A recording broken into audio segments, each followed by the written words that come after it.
Bueno, kafearen ostean, indar berrituta etorriko zinetela espero dugu eta ekingo diogu berriro jardunaldi honi. Xabier Barandiaran da hurrengo hizlaria. Berak iazko jardunaldean bideokonferentzia bidez Euskara Bilduan parte hartu zuen eta aurtengoan aurrez aurre izateko aukera daukagu. Xabier Barandiaranek oso kurrikulum zabala dauka, filosofoa da bera, zientzia kognitiboen eta sistema konplexuen inguruan eta berrikuntza kolaboratzailea eta demokrazia parte hartzailean aritzen da lanean, aktibismoan, teknopolitikan, onura kolektiboen reprodukzioan eta ezagutza librean egonda murgildua. Euskal Herriko Unibertsitateko filosofia zaileko irakaslea da, gizarte langintza eskolan adskribatuta dago eta ikertzailea da IAS Research ikerketa zentroan. Decidin proiektuko kidea eta sortzailea da, eta gaur egun ere bertan partaide dago. Zientzia kognitiboen ikerketako Espainiako sarearen sortzailetako bat ere bada, wikitoki.neten eta Buen Conocer Flock Society proiektuen sortzailetako bat ere. Besterik gabe, zeurea da hitza. Mila esker hemen egoteagatik eta antolatzailei horrelako espazioa sortzeagatik. Ilusioan egiten dit, nik mundu honetan sartu nintzen 2001ean Leioako gaztetxean, eta 20 urte hauetan gauza asko aldatu dira eta asko posten naiz. Garai horretan pentsatzen genuen, guk planteatzen genuena ezinezkoa zera guk plazaratu nahi genuen mezu hori jende guztira heltzea, baina argi dago horrelako ekimenetan hainbeste jende ikusita, hori nolabait lortu egin dela edo lortu egin duzuela. Oraindik enpresaz berdinetan, erakunde publikoetan, kalean, unibertsitatean, jabego edo nolabaiteko ekonomia mota ezberdinak eta burujabetza teknologikoaren inguruan buztita eta murgituta zauden guztiei. Bueno, egitura, nire hitzaldiaren egitura, jolas moduan Maritxu Norasoaz bertsolaritzarekin hasiko gara. Karaoke batekin, hain zuzen. Karaokea eta euskerazko bertsoak gutxi esplotatu direla uste dut. Eta, bueno, euskaldunak ez zareten nontzako, agian txundituta geldituko zarete, baina beste guztioi euskaldunok beti egin izan dugu karaokea ingelesez, gazteleraz, inkluso japonearaz ere ikusi eta daukat. Behingoz, agian beste hizkuntzatik zatoztenak gaur karaoke euskeraz egiteko aukera izango duzue. Eta ez da izango laute hilatu gainen nolakoak. Baizik eta euskaldun guztioi txikitatik bertsolaritza munduan murgiltzeko irakatzi ziguten bertsoa, ez?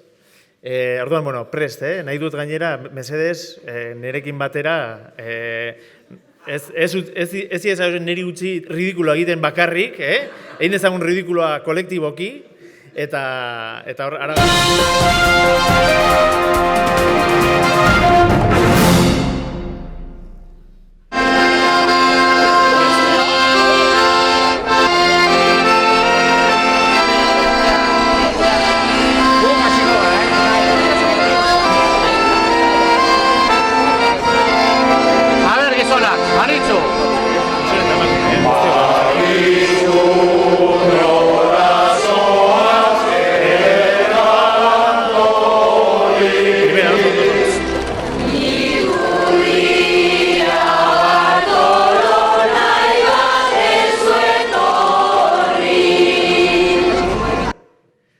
Bueno, pixkat jakeatu dut bertsoa, eta norbaitek eskatu behar dit, mesedez atzera joateko, nor aldu gara ona, Xabier, zeharreio zabiltz, hau ez da betiko bertsoa, agian hitzez bai, baina hor irudiz pertsonaia berezi bat sartu diguzu, eta, bueno, agian ezate dute filosofoak ez garela erantzunak ematen berez oso trebeak, agian bai galdera egokiak jarriz edo, eta hori bertsolaritzan gai jartzailearen lekua da. Ni bertso eskolan hasi nintzen, baina kaleratu ninduten azkar batean.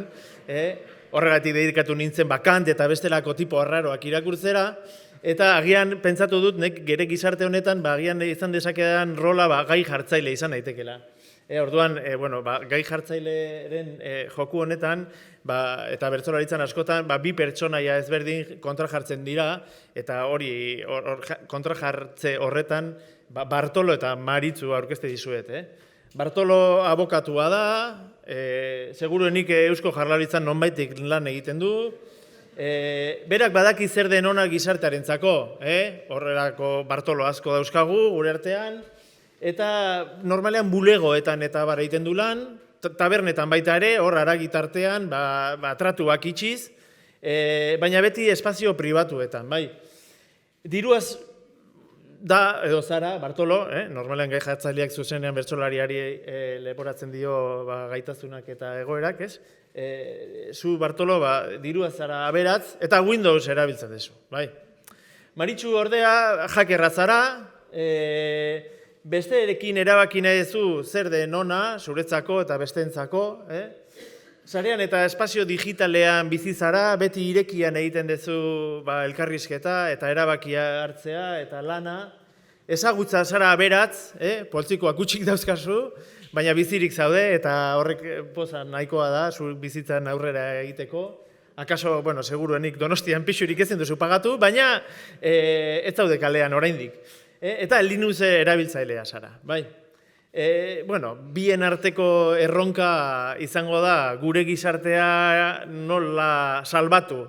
Bartolo eta Maritxu harreman bat behar dute, harreman bat bertsoak berak ere horrelako zerbait azpimarratzen du, edo fantasia askorik ez da behar jakiteko azkenean Bartolo eta Maritxuren artean zerbait gertatu behar dela, ardoa medio, baina bidea da niri interesatzen zaidana edo bertso saio honetan jorratu behar duguna. Nola eraman dezake Maritxuk Bartolo eta bitartean gizarte osoa, Euskal Herriko gizarte osoa, iturrira eta berrizte batetara, gaur egungo erraldoi teknologikoak behartzen gaituzten berriztatze batetara, gure gizartearen autonomia eta burujabetza guztiz galdu behar ez badugu. Orduan, lehenengo galdera ez da Maritxu nora soaz, baizik eta Maritxu nondik zatoz. Eta orainetik, normalean, bestaz aurreko Euskara Bildua saioan etorkizunetik ekarri nuen inteligentzia artifizial bat, baina gaurkoan ez da beharrek etorkizunera joateko, orainean badagoelako etorkizun nahikoa. Hoien artean, berri batzuk kaleratuko ditut orain, bata da nola Googleek duela 3-4 urte edo, erabiltzaile batzuei borratu ziren bere kontua, guztiz, eta epairik gabe, inolako eskubide defentsarik gabe, eta zergaitik, tipo hauek saldu nahi izan zutelako, eskuratu zuten mugikor bat, eta hori, badakizue horrelako letra txikitan beti irakurtzen ez dugun araudi horren kontrako zerbait egin zutelako. Zer gertatzen da egoera honetan, batzuk esango dute, Bartolo batzuk esango dute, pues tampoco pasa nada, jo que sé, ez? Horrei galtzen baduzu Googleko kontu bat, agian ez da hainbesterako. Geroz eta argiago dauka Maritxuk eta edonork, Google menpe dagoen edonor, gutariko asko, tamalez, naiz eta alternatibak existitzen diren, eta horregaitik dira importanteak, baina edozein hiritar edo hemengo gehiengoak segurunago, eta hemendik kanpo daudenak are gehiago, bere Googleko nortasun agiria, ez naiz eta papelean edo poltsikoan sartzen den ezer ez den, naiz eta, batzutan ere hori bada, mugikorrari lotuta dagoelako, baina pasaportea baino edo agiri nazionalak baino balio handiagokoa izan daiteke. Pentsatu Googleen inguruan eta hori gertatu zitzaien kontua bapatean borratuta aurkitu zuten hoiei gertatu zitzaien bapatean bere kontaktu guztiak ez euskatela. Lagunik ez zuten. Bapatean egutegia bere dentistaren ordua gori ere borratuta. Beste zer Gmaila, korreo guztiak, horrekin batera beste zerbitzu askotan sartzeko baimena Googleen bitartez zeukaten. Pentsatu baita ere, pasaportea edo agiri nazionalak horretarako balio du. Ni orain da gutxi Bilbao Kirolako karneta atara dut. Zer eskatu diate? DNI-a, ez? Eta horren bitartez lortu dut beste txarter bat izatea. Mundu digitalean Google da agiri nazionalaren lekua gutxinaka hartzen duena. Eta batetik eta bestetik konturatu behar gara horrelako enpresa handiek orain arte estatuak bete duen funtzioa ere betetzen ari direla. Bai? Eta geroz eta maila eta sakonera handiago batean. Beste adibide asko badaude ere, batzutan hau izan da, hori, kasu puntuala nolabait, Googleek erabiltzaile batzuei kendu ziela bere kontua, baina politikoki ere erabili izan da. Adobek adibidez kendu dio baimena eta ezabatu egin ditu, aurretik ordaindu egin zuten erabiltzaileen kontuak, Venezuelan hain zuzen, erabaki guztiz politiko bat izanik. Eta, gauzak okertzen direnean, bapatean potere hau nabaritzen dugu. Adibide asko daude, baina nik hauek kaleratu nahi ditut. Orain dela gutxi baita ere, gertatu da Estatu Espainolean bertan, energia ordaintzeko, pagatzeko, diru laguntza batzuk badaudelako, txirotasun energetikoari aurre egiteko, badira diru laguntza batzuk, eta oso gogorra delako negua berogailurik gabe pasatzea, eta estatuak diru laguntza batzuk emate ditu, baina inteligentzia artifizial batek kudeatze ditu laguntza horien eskaerak. Eta konturatu ziren erabiltzaile batzuk, erabiltzaileak, hitz hori nik ere baztertuz joan beharko genuke, oso pasiboa erabiltzailea, edo parte hartzailea edo pertsona bada, ostia. Ez da erabiltzaile bat, orduan ez dakit botoi bat zakatzen duen nolaiteko robota edo pertsona hauek bazekiten eskubia zeukatela diru laguntza hori jasotzera, baina sistema informatikoak ez zion diru laguntza onartzen.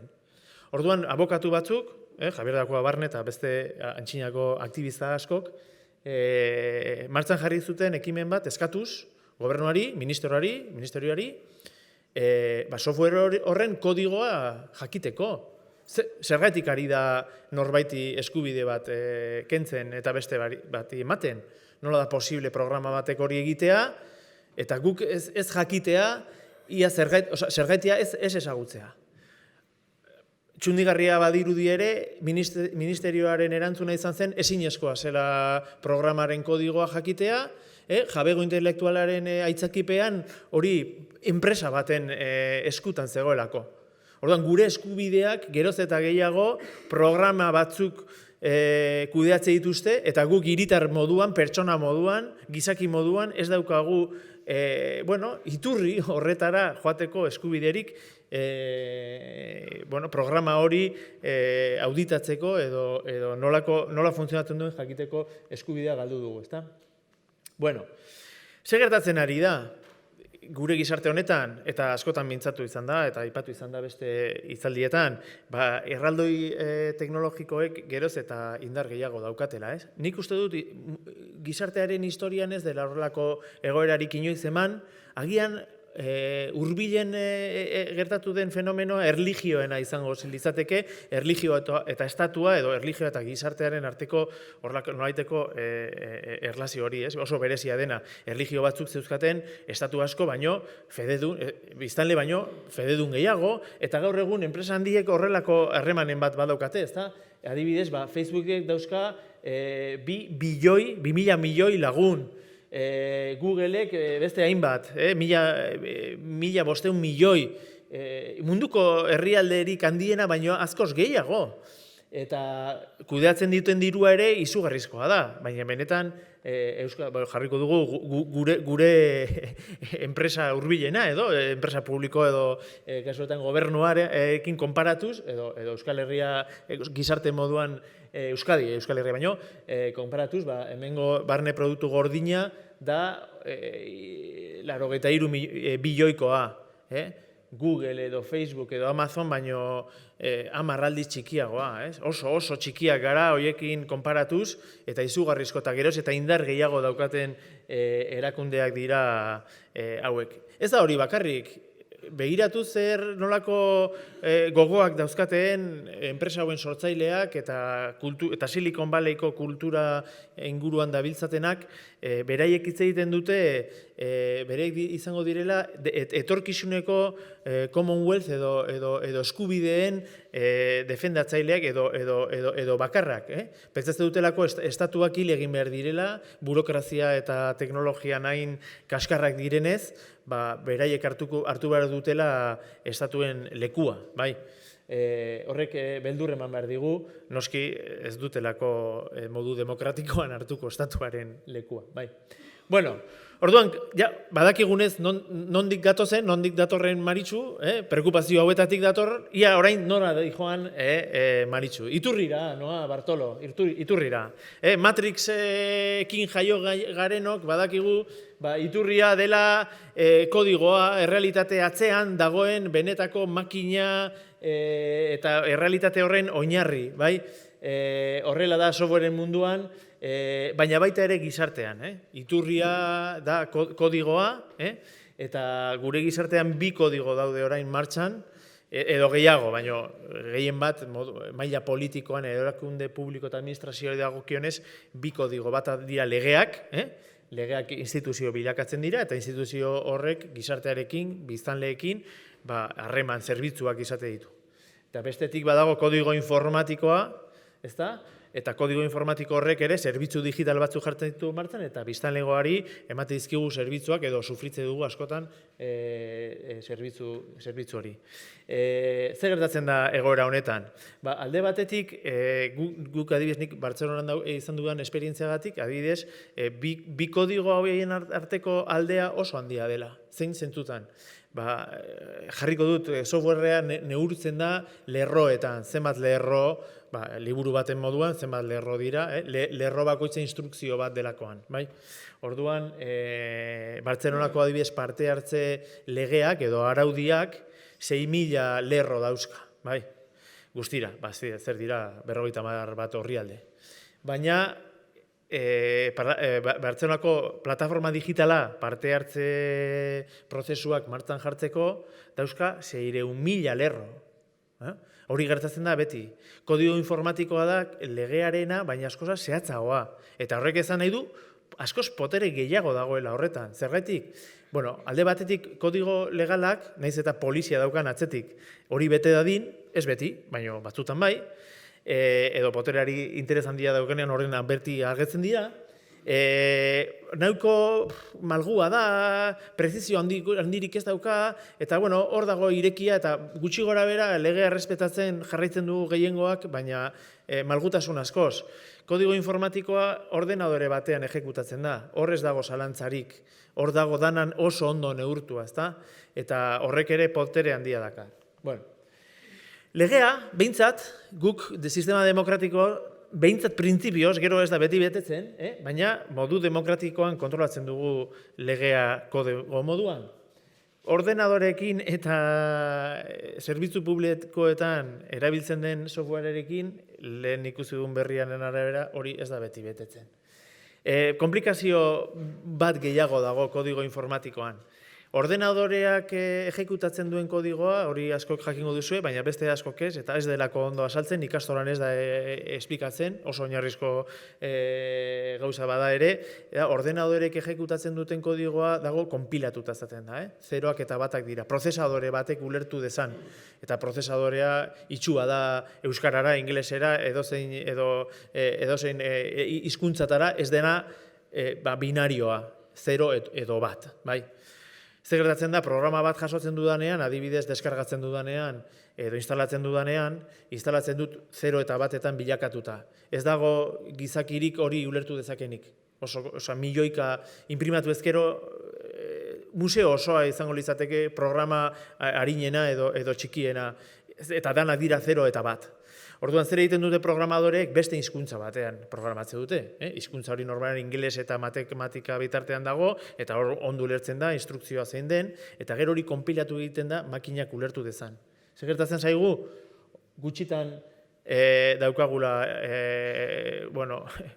kodigo iturri horrei begiratzeko eskubidea. Jasotze dugu beti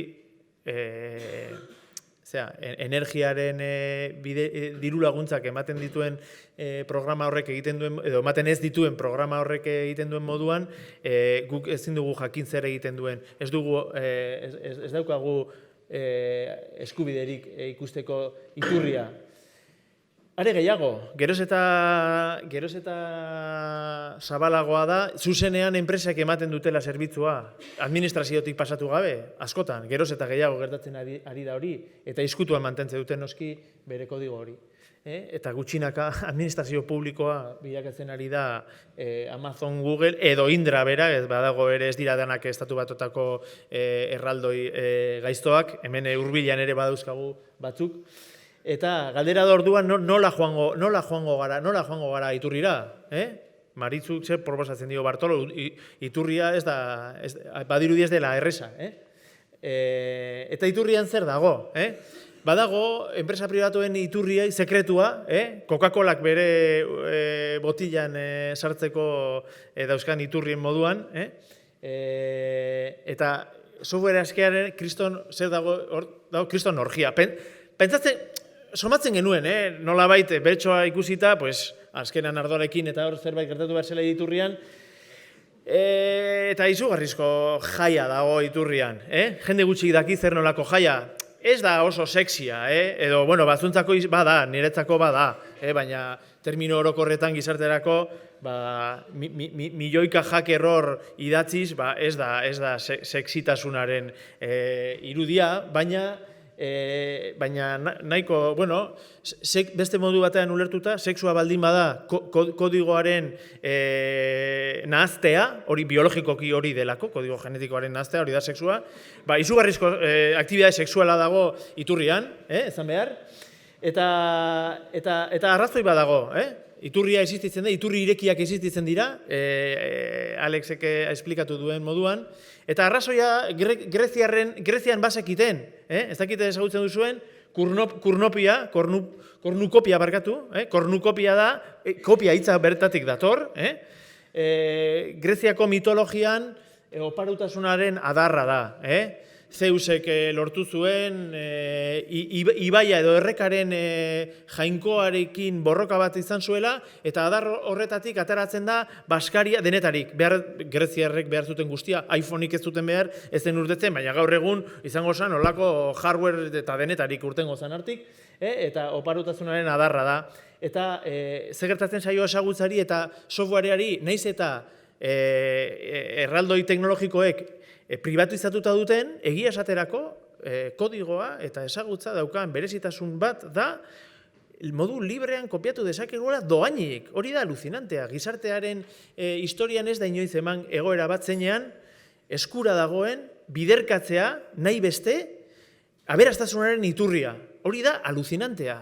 Eta hori da software askean den iturrian ematen den orgiaren zergaitia. Bai.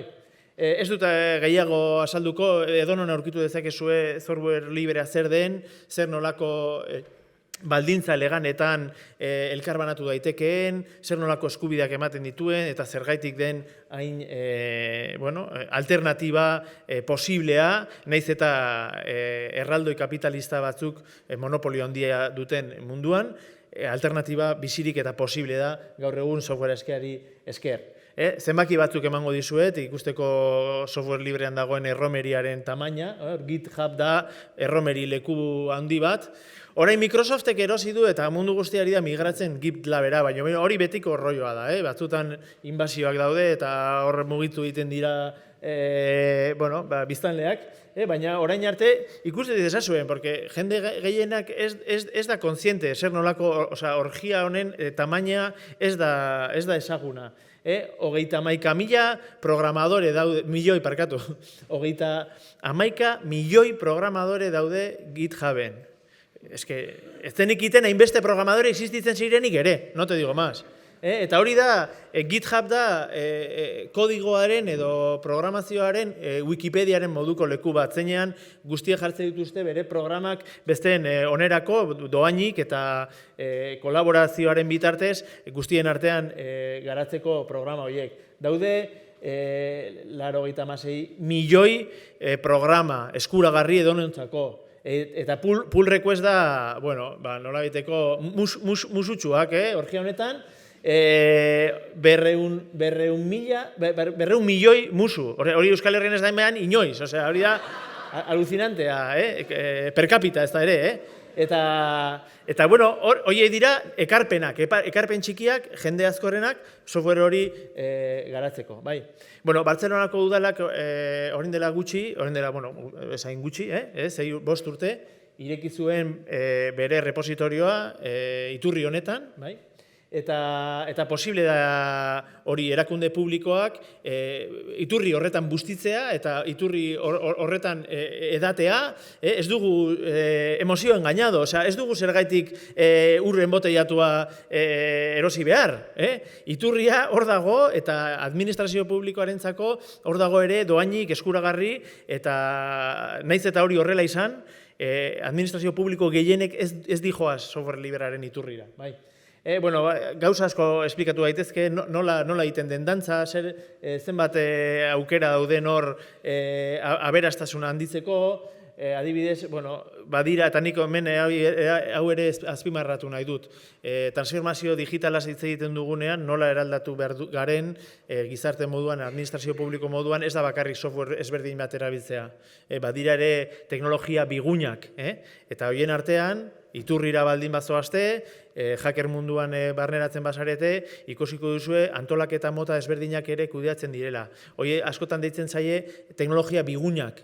Bigunak dira, feminismoak erakutsi digunez, teknologia asko dagoelako potere harremanetan, eta ez dira esplizituki gogorrak, ez da legea, da harreman motak dira. Eta harreman mota horiek ere iturrian dagoen aktibidadearen parte oso importante bat da. Horien artean metodologia agil, edo agile, asko kentzun da izango duzue.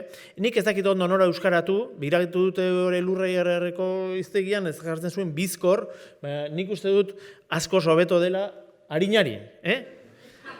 Harinari metodologia berezia da, oso alegrea, oso flexiblea, gogoz, adibidez jartzearen, eta ondo ulertuko duzue, jefe gutxi eta danak lanean talde batean.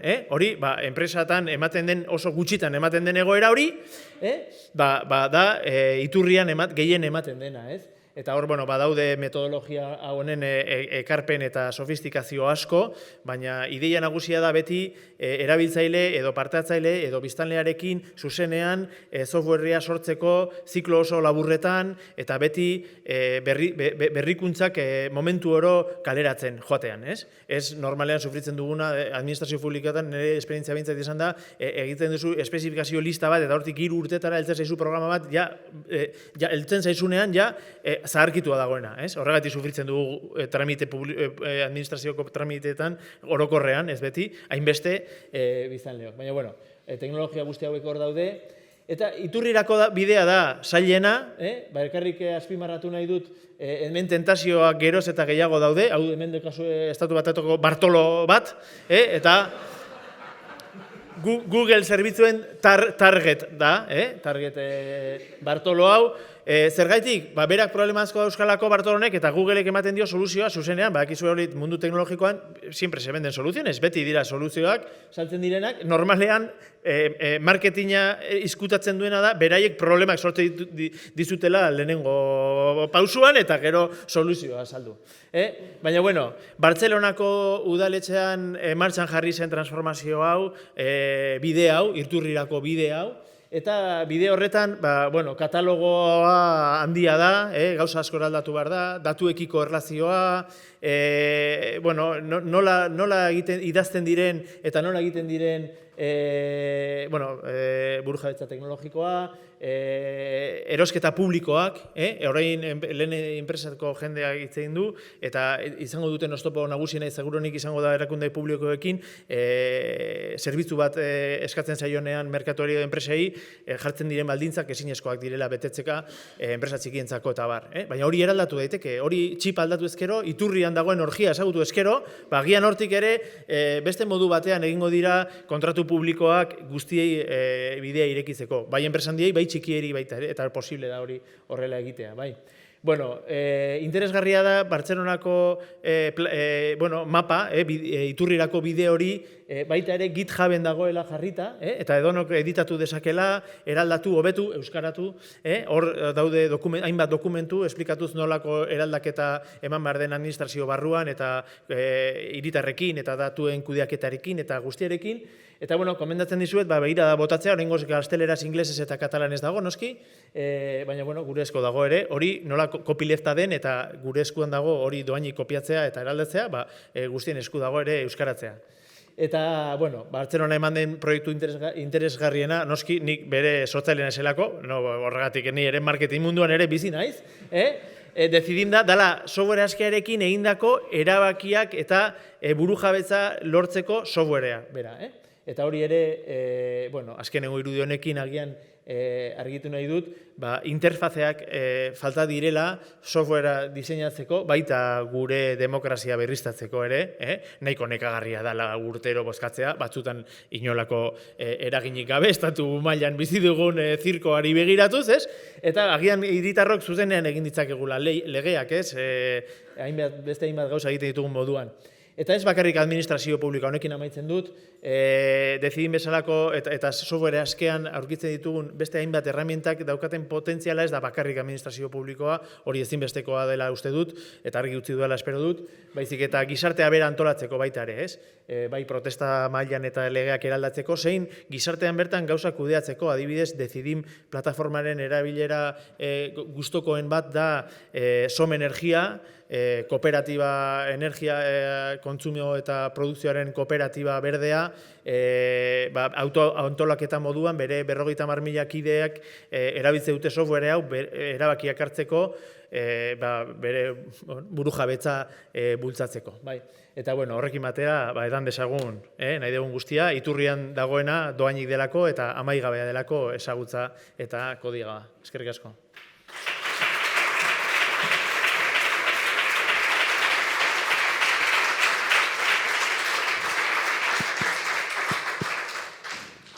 Galderarik, badakazute?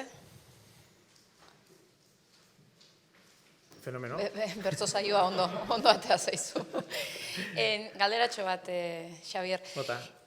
Zu Bartzelonako udalean lanean aritu zean, aurreko legegintzaldian, hainbat erabaki hartu zen dituzten burujabetza teknologikorantz bide bat markatu zenuten, hainbat gauza egintzen dituzten.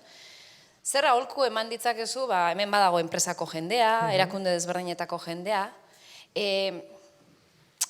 aldaketa hori eragiteko. Demagun, jabetu naiz, arazoak daukan, gaiak daukan garrantziaz, jabetu naiz zerbait egin behar dudala, zer egin dezaket? Ni nire bezeroekin, Google Drive-en partekatze ditu dokumentuak, WhatsApp erabiltzen denekin, esaten badiet hau erabiltzeko akaso ez dute nahi, zer egin daiteke maila txikiagoan da praktikoan? Gauza asko, bata da baita ere alde batetik legea ezagutzea, interoperabilitate legea asko dago eta exigitu beharko genuke, legea betetzen ez duen lehenengoa askotan administrazioa, orduan hor badago, baina hori, neketsua da eta batzutan ez da oso sexua. Hor joaten atzean, te voy a denunciar porque no es interoperable, formato hau, ez dakiz zer, uste dut importanteena legeaz gain dela presio soziala lortzea, eta hasierak sortzea, ereduak, horiek gero zabaldu daitezen. Orokorrean, esperientzia oso onak izaten dira software askea eta burujabetza teknologikoaren kultura eta baliabide eta ohiturekin egiten diren aplikazioak eta bar. Egia da, gure aurrean edo etxai moduan dauden enpresak oso implantazio sakona daukatela, oso teknika, marketinero asko, ejertzito osoak, programadoreak baino gehiago, eta gizartea behar dugula eraldaketa hori eman dadin. Gero ere, administrazio barruan, nik uste dut formazio gehiago behar da, ezagutzeko nola egin, askotan printzipioekin bat datoz, langile publikoak, baina ez dakite nola. Eta enpresa askoren atzaparretatan aurkitzen dute bere burua, teknologiari dagokionez askotan. Konsultora, askotan prozesua izaten da, behar bat dauka teknologikoa, ni naiz funtzionario arrunt bat, Bartoloren lengusua, osea, nago, bueno, lo que puedo, eta bueno, jende eske arrunta da, gara, eta problema oso konplexua da. Orduan, eskatuko diot konsultora bati, berak egiteko analizia, ia zein soluzio behar dudan. Eta gero, soluzio hori kaleratzen dut, eta bar. Baina, ja, hasieratik, problemaren definizioa ere externalizatuta dago, erraldoi teknologikotara edo beste teknologia modu honetan ulertzen duten entzako. Agian barne formakuntza asko behar dugu baita ere, eta ausardia pixka bat. Nik uste dut esfortzua merezi duela, eta eman diren, bai Bartzelonan, bai beste lekutan eman izan diren esperientziek, antzematen dute ez dela hain arriskutsua. Eta polita, gozagarria, eta ona dela.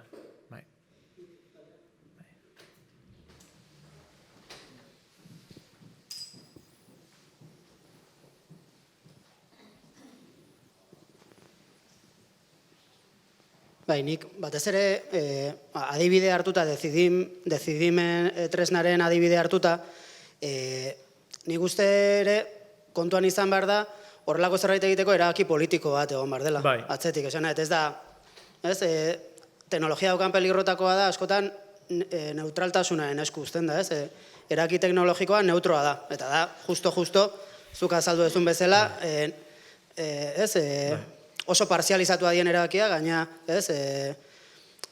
enpresa hundiek eragina hundia daukaten administrazioan ez ezagutza gati batez ere, baina nire galdera bidie proiektuari begira bat, erabaki politiko hori nola hartzen den, edo nun hartu behar den erabaki politiko hori, zen hemen egin nahi badago ere nun baita hartu beharko die erabaki politiko horiek, eta argi izan beharko die, zen hemen Gipuzkoan badago ISFE izena duen erakunde bat lan egiten duna udaletxe guztientzat, erabaki politikoak hartzen die teknikoak bertan, eta inoiz ez die bide honetatik. Orduan, nork hartzen du erabaki politiko alde batetik, eta bestetik txikiek lan egiteko, eta nire galdera nola garatu zenuten Decidin tresna bera, baina txikiek lan egitea nahi bada ere, kontratazio publikoko politikak ere aldatu beharko die, nola bait, esan nahet. Zen bestela, enpresa hundiek ere, asko sarbide erresagoa daukate administrazio publikoan, enpresa txiki eta kooperatiboek baino. Orduan, nola egin zenuten hori ere, fenomeno, eskerrik asko galderagatik. Bai, eta eske momentu batean politikoetaz ahaztu egin naiz.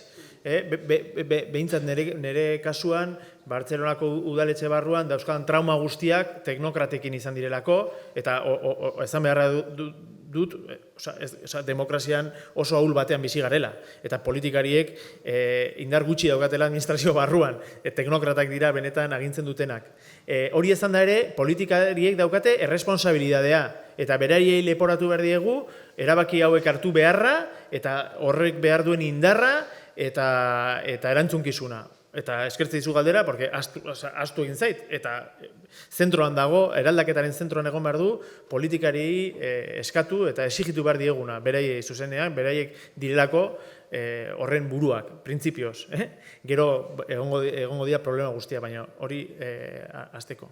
Eta gero, nora aldatu kontratazio publikoa eta guzti hori? Bueno, legea nahiko irekia da. Eta berriz ere, gertatu izan dena da, naiz eta legeak kontratu publikoa modu ezberdinetan egitea posibilidade hori irekia dagoen, teknikariek beti egiten dute modu berdinean, eta modu hori beti egonda egokitua enpresan dietara. Guk zer egin genuen, pixkat sistema hackeatu, hackerraren ohitura da, sistema bat aurkitzen duzu, bere mugekin eta bere baliabideekin, eta ez duzu, nola egin dezaket sistema honen barruan, eraldaketa bat, potentzia gehiago ematen didana, sistemaren barruan, baina kodigo berdinarekin, edo kodigo pixkata eraldatuz, orduan guk egin genuena izan zen lote ezberdinak sortu. Eta lote horiek dira txikiak, eta exigitzen genuen ere enpresa handi bat aurkeztu zitekeen. Baina guk exigitzen genuen adibidez, pixka komplikatua da, baina zuzenean lan egin behar zuten programadoreen kurrikuluma edo bere software askeari egindako ekarpenak demostratzea. Ja bere adibidez GitHub beste datan eskatzen da, ingeniero tipo hau izan behar du, edo izan behar du esperientzia hau subiak egiten, edo gurean izan zen, izan behar du esperientzia software eske egiten, eta enpresa erraldoiek gutxi dauzkate, eta gainera normalen trampa egiten dute, jartzen dituzte kurrikulum batzuk, eta gero bereiek ez dira lan egiten dutenak, egiten dute lan externalizatutako, 800 € kobratzen duten gisago batzuk, ez? Guk hori debekatu genuen, eta legeak hori debekatzea bideratzen du. Baina, claro, behar da, izugarrizko guk kaleratu genuen kontratu publikoa zeukan 400 orrialde. Jode, ni akademikoa naiz. Jo irakurri ditut gauzak aspergarriak, alucinante aspergarri. Eta ez dut inoiz horrelako monstruosidaderik idatzi. Baina horretan murgildu behar izan ginen proiektu hau aurrera ateratzeko, eta, bueno, arrakasta hor biztan, begibiztan dago. Besterik ez badago, eskerrik asko, Xabier.